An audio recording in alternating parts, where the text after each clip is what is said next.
patología especial, patología general también para medicina y patología general en obstetricia. El sistema que yo uso es que vemos las diapositivas, ustedes vuelven a revisar las diapositivas. Tenemos unas diapositivas que ha hecho el doctor Tasaico, pero quisiera también que vean esas diapositivas. Por favor, les pido, si ustedes no entienden algo, me dicen, doctor, por ejemplo, no sé lo que estamos viendo en esa diapositiva. Entonces, yo voy a tratar de repetirles hasta que ustedes entiendan. Ustedes van a tener en el cuaderno de trabajo que hacer estas diapositivas y lo escanean y después nos los mandan en la parte de tareas para poder corregirles los dibujos. Si tienen alguna duda, por favor, no duden en preguntarlo y pregunten acá al profesor. Si yo no sé, ya veremos cómo haremos para poder ver qué diapositiva estamos viendo. El examen se toma, en cada clase hay un control escrito, tanto de la parte teórica como de la parte práctica.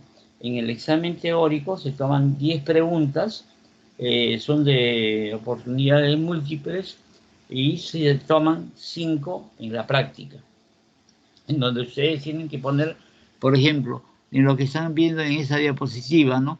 Van a poner, por ejemplo, que es una inflamación crónica, granulomatosa. Ahí está, mire el granuloma, en la parte central. Esto es el granuloma.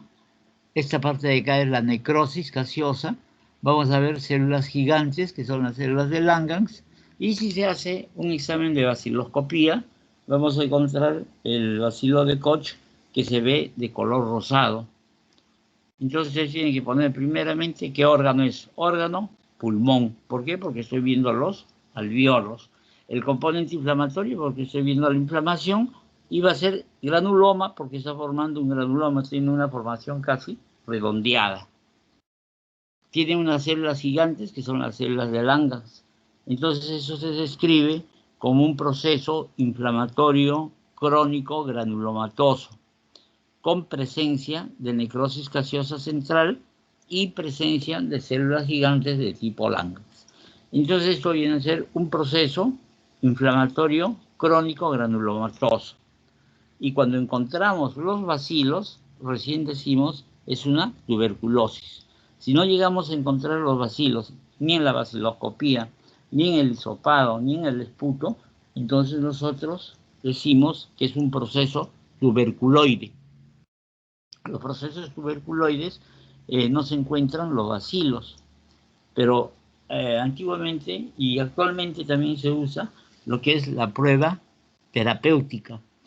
Quiere decir, si por ejemplo yo sospecho que esto es una tuberculosis, porque puede haber también granulomas que no son tuberculosos, entonces si yo sospecho que es una tuberculosis, al paciente le doy un esquema del tratamiento de la tuberculosis. Y si mejora el paciente, digo, es una tuberculosis. Pero así como mejora, no puede mejorar si no es una tuberculosis. ¿Han entendido lo que les he explicado más o menos, por favor? Diego.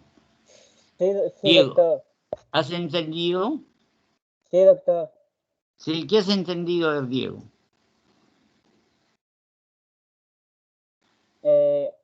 Sobre la lámina, que es la tuberculosis, en la cual vamos a encontrar células gigantes de tipo...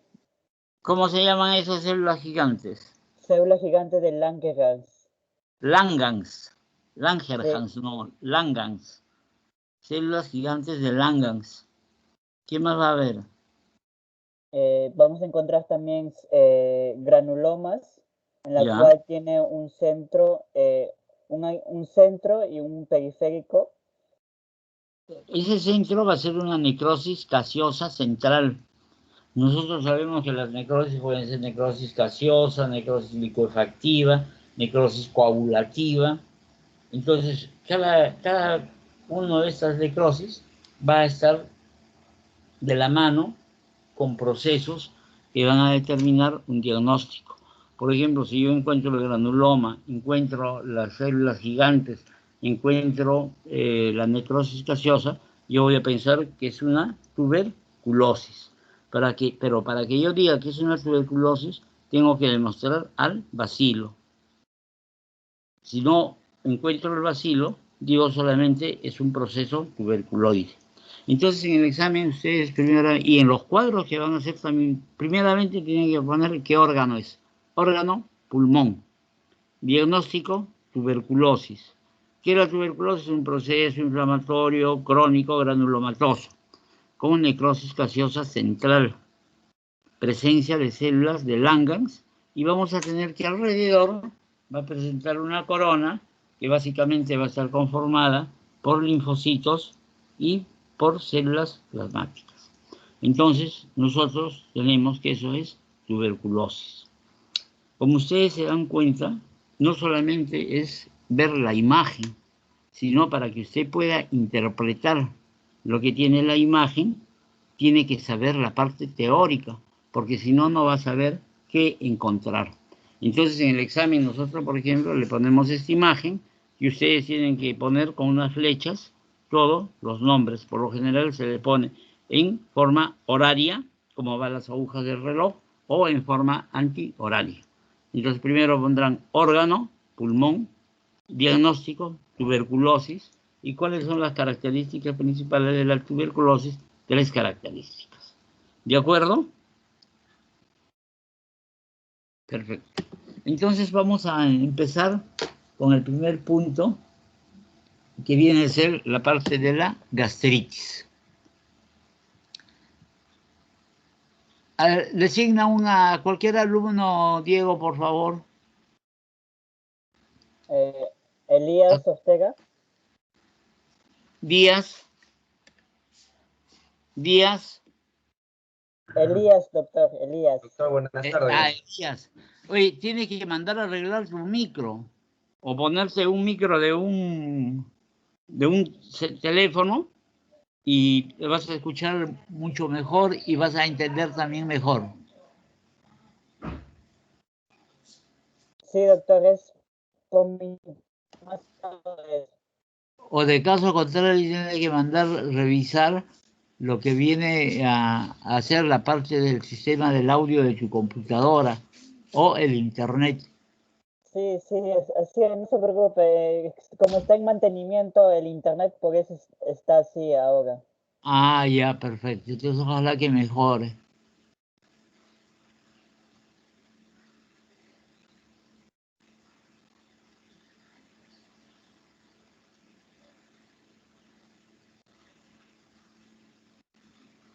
Ya.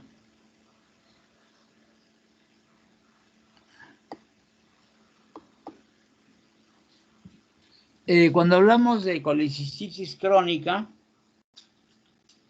¿de qué se trata? ¿Qué es la colicistitis? Doctor, disculpe, ¿podría aumentar su pantalla? En la ¿Podría qué? Aumentar su pantalla. Es que acá salió la foto de una persona. En la copita. La copita ahí está abajo, la copita, no hay copita acá. Sí, hay como una televisión ahí, donde está del signo menos al costado. El signo menos, lo que veo es signo más. Acá abajo no sale de la copita que nosotros estamos hablando. Sí sale, ahí está, donde está el signo menos, al costado está, donde está el más, al costado. A ver, acá. No, abajito. Abajito, no veo ningún menos acá. Acá tampoco. Le voy Tengo que devolver nuevamente a ver al grupo 6, a ver. Reunión general, una reunión. No salga, ahora le llamo. Ya. ¿Aló? Sí, sí. Acá.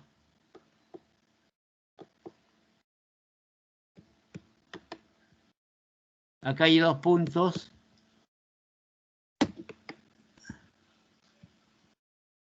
A donde dice 2 reuniones ahora.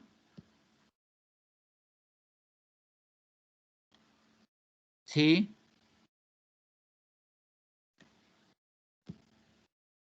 No hay, a ver, por acá abajo. Pero no hay copita acá. La copita es como una copita, pero no se ve.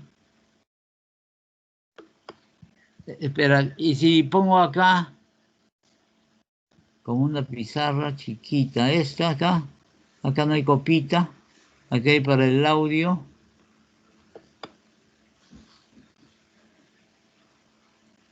Ah, ya. Entonces hay que volver nuevamente a la imagen. Ya, ahora sí.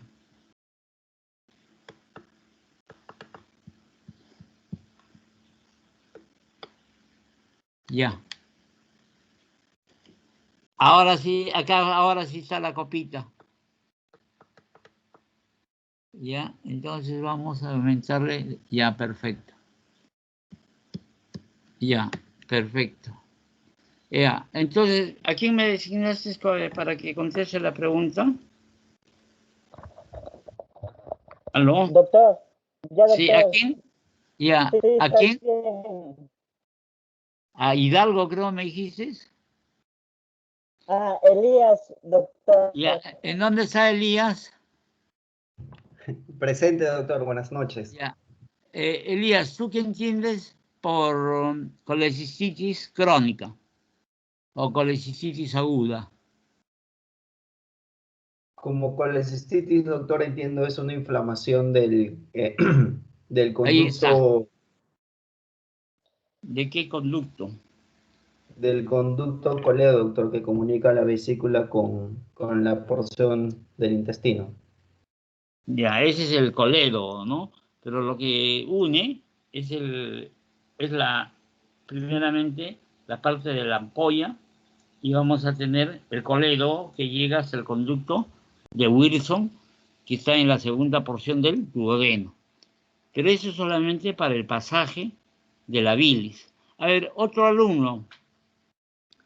¿En dónde se produce la bilis? Diego. Ah, Diego, tú Brian, preguntas, tú llamas a cualquier alumno. Brian. Brian. Eres Marqui, ya. Sí, doctor, se produce en el hígado y se almacena en la vesícula. Y lo que En entiendo la con vesícula biliar. No te se apures, almacena. Se se almacena en la vesícula. almacena en la vesícula biliar. Muy bien. ¿Y la vesícula biliar en dónde se ubica? ¿Cómo en dónde se ubica? ¿Debajo del hígado? Debajo del hígado, ¿no es cierto? Entonces, Sí. La producción de la bilis es a nivel del hígado. Ajá. Una vez que se produce la bilis en los canalículos intrahepáticos, vamos a tener los canalículos extrahepáticos, por donde van a llevar la bilis hasta ese conducto que se llama el conducto cístico, que va a Cístico. ingresar a la vesícula biliar. Vesícula biliar. Y la vesícula biliar se va a almacenar la bilis. Ujú. ¿Y la vesícula biliar por qué se inflama? Mayormente por la obstrucción del canal cístico, que puede ser por cálculos o sarro o barro O sea, biliar. principalmente es por lo que es las piedras que se llaman los cálculos. Ajá. No puede ser también por el barro biliar, como dices, o por cualquier otro tipo de infección. ¿Y cuál es la anatomía de la vesícula biliar? Como, como anatomía, no entendí muy bien esta pregunta. Por ejemplo, si yo te pregunto, dime la anatomía del dedo pulgar. ¿Tú cómo me describes el dedo pulgar? Es el primer metacarpiano que se encuentra dependiendo de la mano. Bueno, ya es más o menos. A ver, la Ya, vesícula entonces, ¿cómo es la vesícula biliar? lo definiría como bueno, como le digo, como es un órgano de almacenamiento no vital, o sea, por eso es que se opera Sí, mayormente. Que más se encuentra en el hipocondrio derecho ya, por debajo del hígado, del hígado y de la base del hígado, ¿no es cierto? de De la la base. cara inferior, ya. Y bueno, ¿Por qué está cubierta la vesícula biliar? porque está cubierta. No me acuerdo, no me olvidé La también. vesícula biliar está cubierta parcialmente por serosa, porque la parte que está en contacto con el hígado no tiene serosa, sino de frente está en contacto con la parte de la cápsula de Gleason. La cápsula de Gleason es la que va a cubrir al hígado, ¿no es cierto? Entonces tenemos que tiene una serosa, tiene una parte que es la parte muscular, y luego vamos a tener la parte de la serosa, por la parte que no está en contacto con el hígado, y vamos a tener que alrededor va a tener también tejido adiposo. Entonces, por eso se dice que la vesícula biliar es un órgano que está cubierto parcialmente por serosa. Va a tener tejido adiposo. Entonces, nosotros vamos a ver que como todo órgano, de afuera hacia adentro tenemos parcialmente la serosa, vamos a tener la parte del músculo y vamos a tener lo que viene a ser el epitelio. ¿Qué tipo de epitelio tiene la vesícula biliar?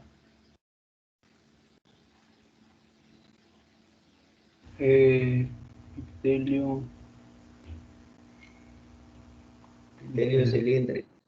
¿Ah? Debe ser. ¿Debe ser qué? Sí, como lo dijo mi compañero Elías, cilíndrico. Claro, es un epitelio de tipo cilíndrico. Y otra característica importante que no va a tener su mucosa.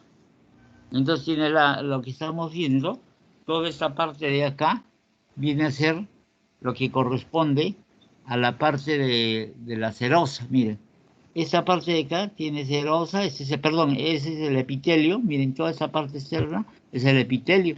Y nosotros podemos ver, miren, en esta otra diapositiva, que el epitelio es un epitelio cilíndrico. Y cuando en este epitelio cilíndrico nosotros vamos a ver unas formaciones claras como esta, por ejemplo, de acá, se llama, ¿cómo se llama esto? Que tiene como un halo, miren, acá, se llama la colesterolosis. Y la colesterolosis va a ser el acúmulo de ésteres de colesterol. Cuando nosotros tenemos la parte del músculo, acá nosotros estamos viendo un componente inflamatorio. ¿Se dan cuenta acá? Miren, es el componente inflamatorio. Entonces, en la vesícula biliar puede haber un proceso infeccioso agudo, es el que debuta la colecistitis con dolor, mucho dolor. Entonces, si el proceso es muy intenso, esta colecistitis aguda puede perforarse.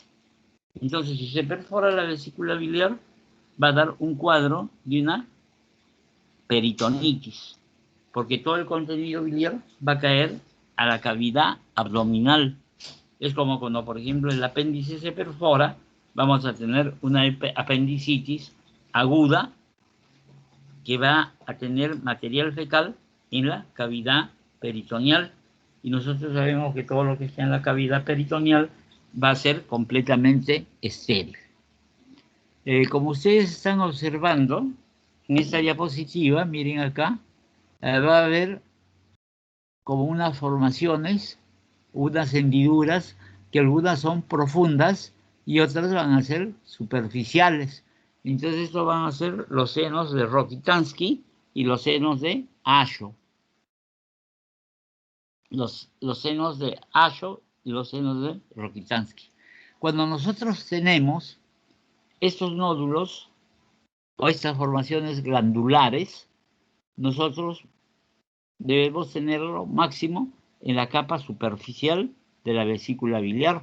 Si tenemos entre la parte muscular, entonces nosotros vamos a decir que esto puede ser un adenocarcinoma.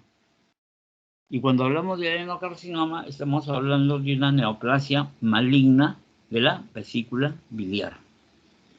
Puede haber una neoplasia maligna de la misma vesícula, o puede haber una neoplasia maligna de lo que es el conducto cístico o del colédoco. La vesícula biliar está llena de bilis. Y esta bilis, cada vez que nosotros comemos, va a hacer que se active un mecanismo de tipo neurogénico y va a contraerse la vesícula biliar y la bilis va a salir por el conducto cístico, llega al colédoco y va a llegar a la segunda porción del duodeno, que en esa segunda porción del duodeno llega también el conducto de Wilson o el conducto pancreático.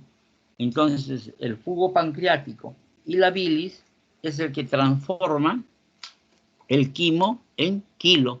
Quimo es en el estómago y el quilo es a nivel de la segunda porción del duodeno. Después de un proceso inflamatorio agudo, puede producirse un proceso inflamatorio crónico. Y con el pasar de los días o con el tratamiento médico, ese componente inflamatorio crónico se vuelve un componente inflamatorio agudo. Entonces viene a ser lo que hay la colecistitis aguda y crónica. Se llama colecistitis aguda y crónica cuando vamos a encontrar los dos componentes inflamatorios. Uno que va a estar dado por los granulocitos, que va a ser los neutrófilos, los eosinófilos y los basófilos. Y vamos a tener también el componente inflamatorio crónico, que va a estar dado por el linfocito. Cuando hablamos de los linfocitos, vamos a tener tres tipos de linfocitos. El linfocito T, el linfocito B y el linfocito B. Al linfocito T es el que se llama aquellos que reaccionan con lo que viene a ser la inmunistoquímica, que es el CD3. El linfocito B reacciona con el CD20. Y tenemos el natural killer, que es aquel que está formada por células asesinas. También vamos a tener monocitos.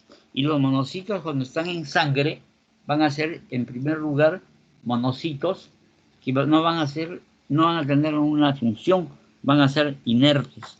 Pero cuando el monocito sale del intravascular al extravascular, o sea, al tejido conjuntivo, se va a transformar en los histocitos o los macrófagos. El epitelio puede tener ese acúmulo de ésteres de colesterol que se va a llamar la colesterolosis. Esta colesterolosis va a tener la característica que macroscópicamente ustedes van a ver la vesícula biliar de un color verde amarillento. Por lo general, la parte del epitelio va a ser de un color verdoso, pero que cuando tiene una apariencia de una tela aterciopelada verde amarillenta, decimos que tiene una colesterolosis. La pared de la vesícula biliar en un proceso inflamatorio de tipo agudo es bastante delgada, mide aproximadamente de 0,2 a 0,3 centímetros. Y cuando es una colecistitis de tipo crónica, la vesícula biliar engruesa la pared y puede llegar a tener hasta 0,5 centímetros.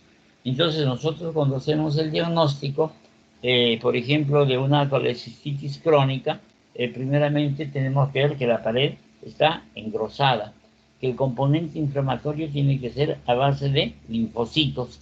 En ambos, en tanto en la aguda como en la crónica, puede existir los senos de Rokitansky y vamos a ver que los que son más profundos van a ser los nódulos de Asho.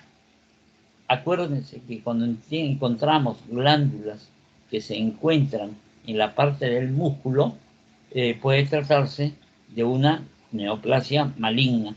¿Qué es la neoplasia maligna? Se llama el adenocarcinoma de la vesícula biliar, y así como hay en la vesícula biliar, puede haber a nivel del colédogo o a nivel del cístico. ¿Está claro lo que se les ha explicado? ¿Me escuchan? ¿Hola? Sí, profe, sí se lo escucha. Ya, perfecto. ¿Alguna pregunta? ¿Alguna pregunta? Bueno, no hay preguntas. Doctor, Sí, dime. doctor, disculpe, usted mencionó qué capas va a afectar cuando la colecititis es crónica. No te entendí. ¿Qué va a afectar, dices? ¿Qué capas afecta cuando es crónica? Cuando es crónica, básicamente afecta a la parte superficial y también la parte muscular. Acuérdense que no tiene su mucosa, tiene solamente el epitelio, tiene la muscular, tiene la capa adiposa y va a estar cubierta parcialmente por serosa.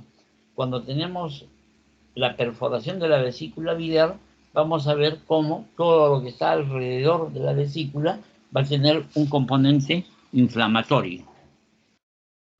¿De acuerdo? Está bien, doctor, gracias. Ya, perfecto. Entonces, apendicitis ya hemos visto. Ahí están los senos de Asho y Rokitansky. Los más profundos, acuérdense que son los nódulos o las deformaciones de Asho. Y los otros son de Rokitansky, los que van a ser más superficiales.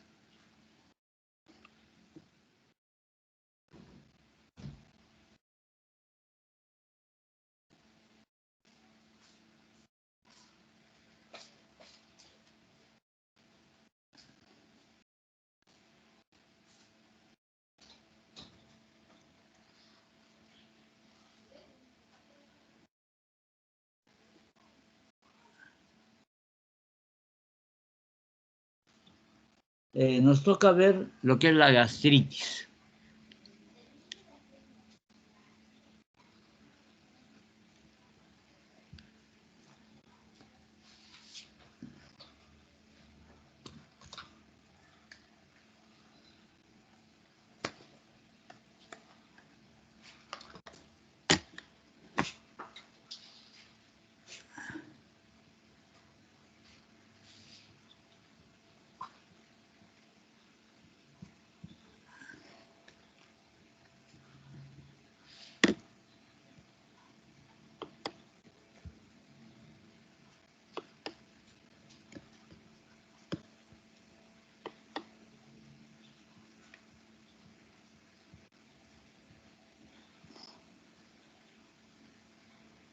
La otra lámina que tenemos que ver es la gastritis.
Cuando nosotros observamos estas formaciones glandulares, también vamos a observar en la vesícula biliar que hay formaciones glandulares, pero las glándulas por lo general están situadas en la parte superficial.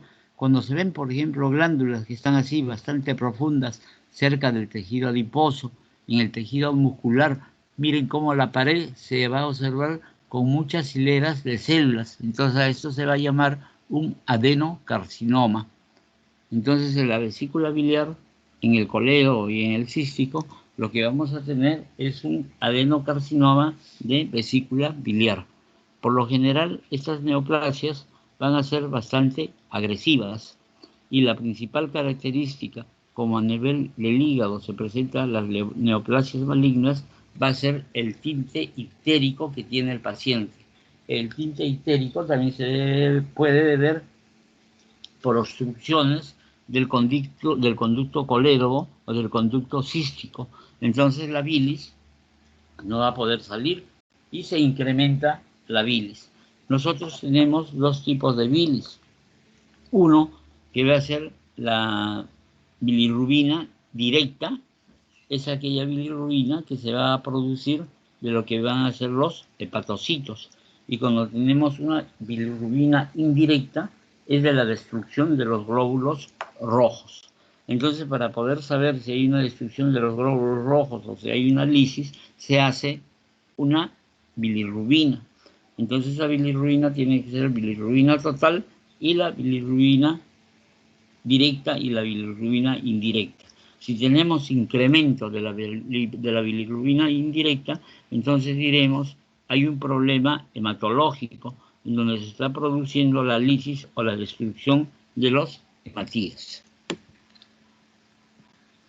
Y si es de una bilirrubina directa, diremos que el proceso es de un problema hepático o, de caso contrario, de los conductos intracanaliculares.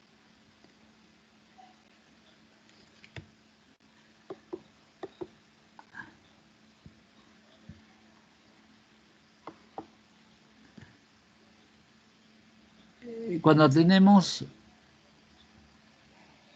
muchas formaciones glandulares y vamos a tener acá unos espacios en blanco. A ver, un alumno que me diga cómo se llaman esos espacios en blanco. A ver, ¿quién me contesta? ¿Me escuchan? Hola. Doctor, sí se le escucha. Ya, dígame, ¿qué son esas formaciones?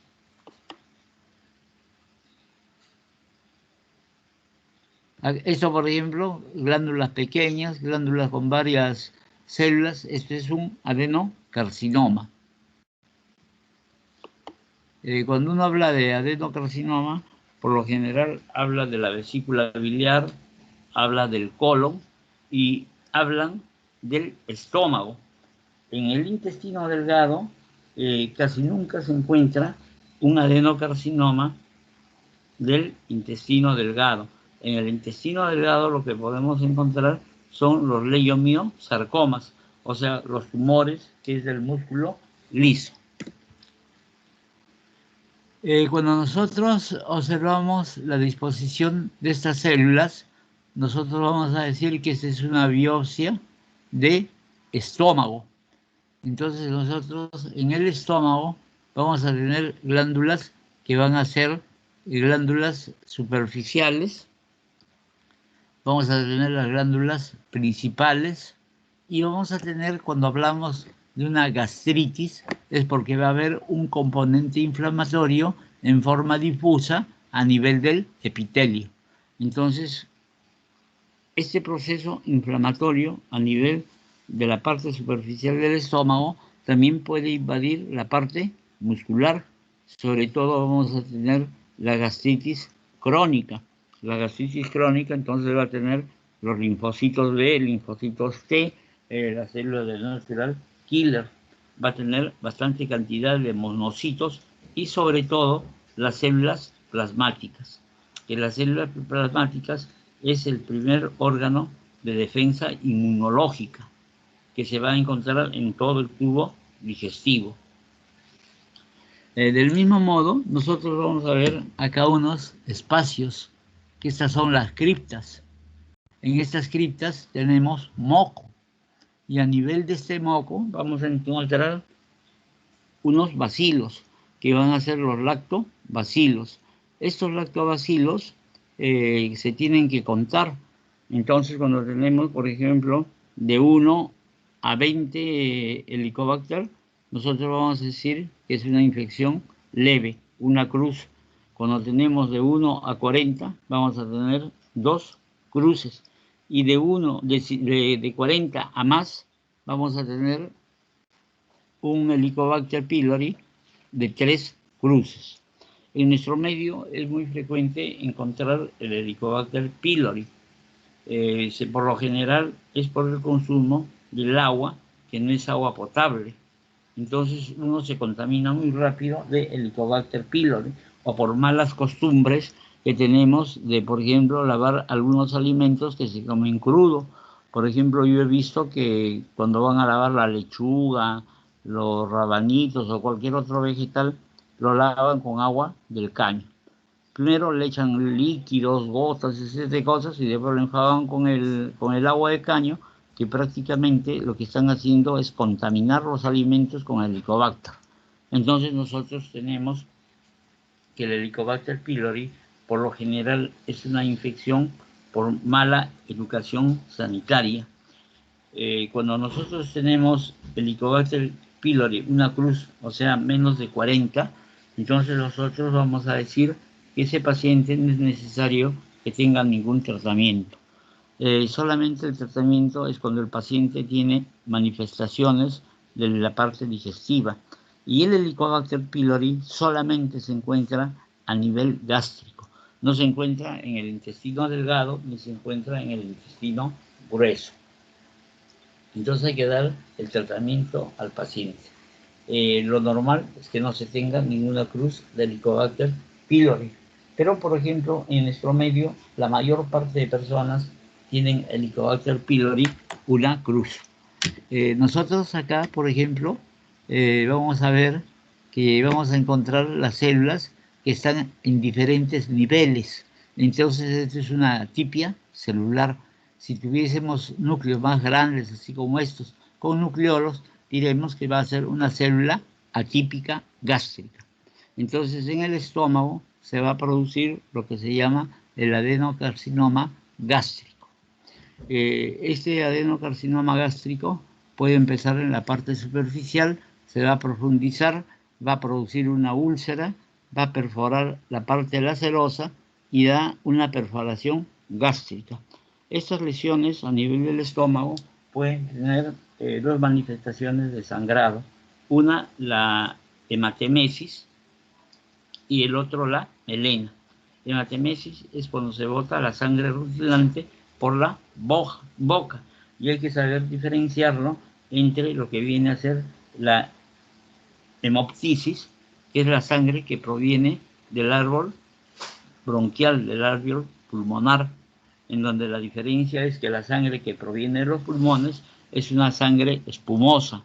En cambio, la que viene del estómago es una sangre que viene con alimentos o con restos de alimentos.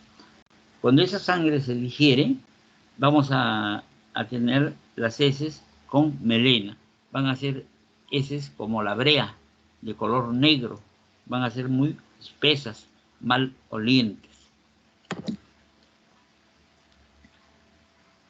Acá tenemos el adenocarcinoma, que ya lo hemos visto.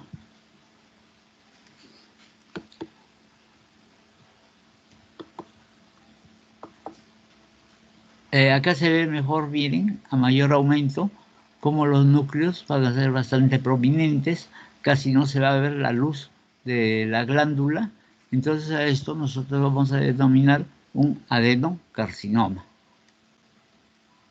Este tipo de neoplasias se va a caracterizar porque va a ser frecuente y va a dar metástasis muy frecuentemente. Cuando hay problemas de adenocarcinoma gástrico, pueden haber adenocarcinoma gástrico bien diferenciados, moderadamente diferenciados e indiferenciados. Se llama un adenocarcinoma bien diferenciado cuando las células son muy similares a las glándulas normales del estómago. Moderadamente diferenciados son aquellas que se parecen en algo a las glándulas normales del estómago. Y indiferenciadas son aquellas que no se pueden diferenciar o no se pueden ver el cambio de una célula típica a una célula no atípica.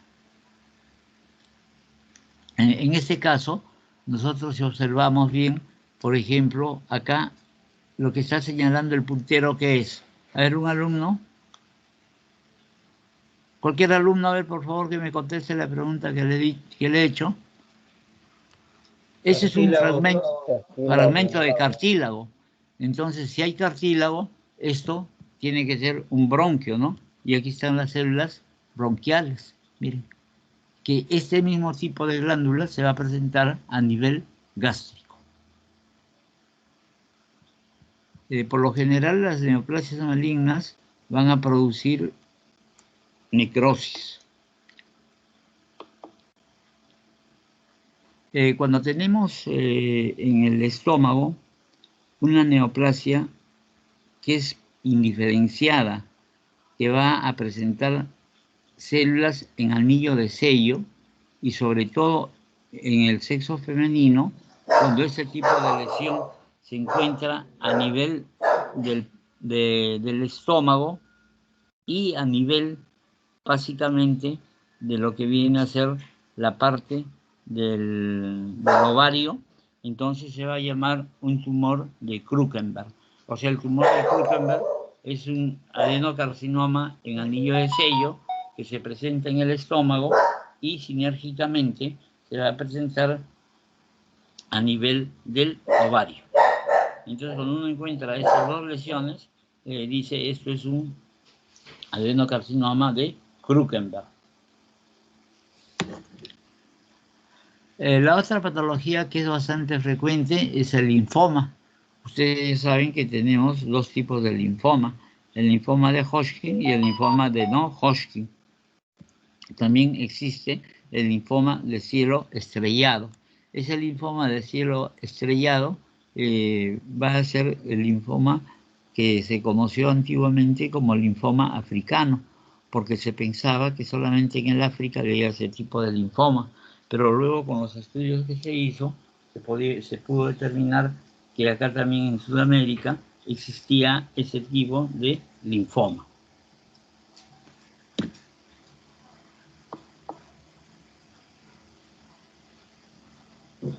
Cuando nosotros hacemos la diferencia entre el linfoma de Hodgkin y el linfoma de no Hodgkin, vamos a ver que en el linfoma de Hodgkin vamos a tener estas células grandes, estas de acá, que se llaman las células de Rett-Steinberg.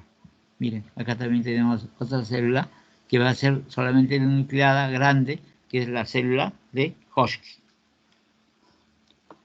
Puede existir el melanoma a nivel del esófago, a nivel del estómago, pero en donde se presenta más es a nivel de la piel, en la parte basal donde se encuentran los melanocitos.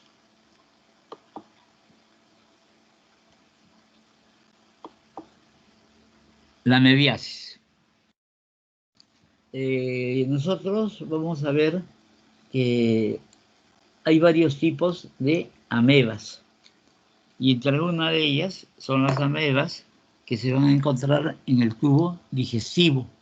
Entonces vamos a tener que puede haber úlceras de origen de las amebas. Y por lo general, estas úlceras van a estar muy cercanas a lo que viene a ser un foco inflamatorio.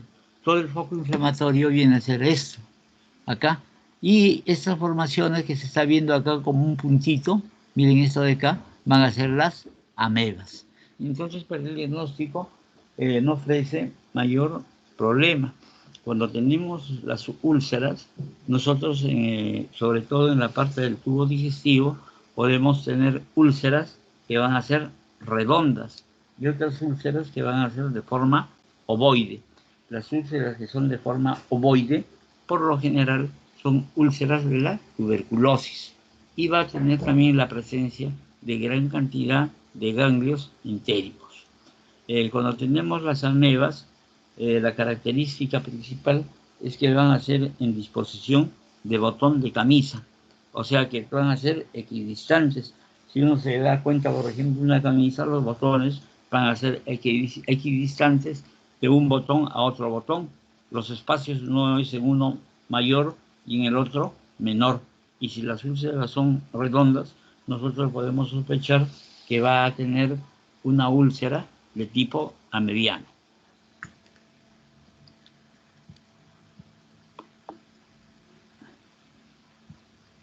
Miren, acá se ven muy bien las amebas. Miren, todas estas formaciones. Y acá son las amebas. Vamos a regresar. Miren, estas son amebas. Si se hace una coloración de IEMSA, se va a ver perfectamente bien estas amebas. Esta es una coloración de HE.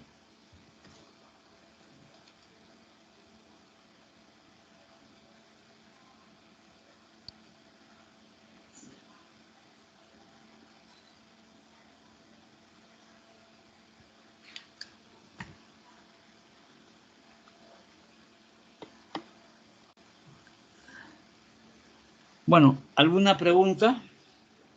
Preguntas, por favor.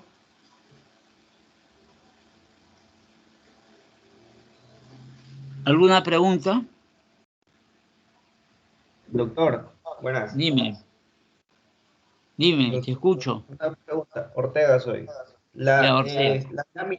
Las láminas que está presentando la va a proyectar en el examen, las mismas o algunas Claro. adicionales. No. Todas las láminas que le enseñamos, esas son las que se presentan en el examen. El día miércoles le voy a presentar las láminas que a todos sus compañeros se les está presentando. Esas son las láminas que yo las tengo, ¿no?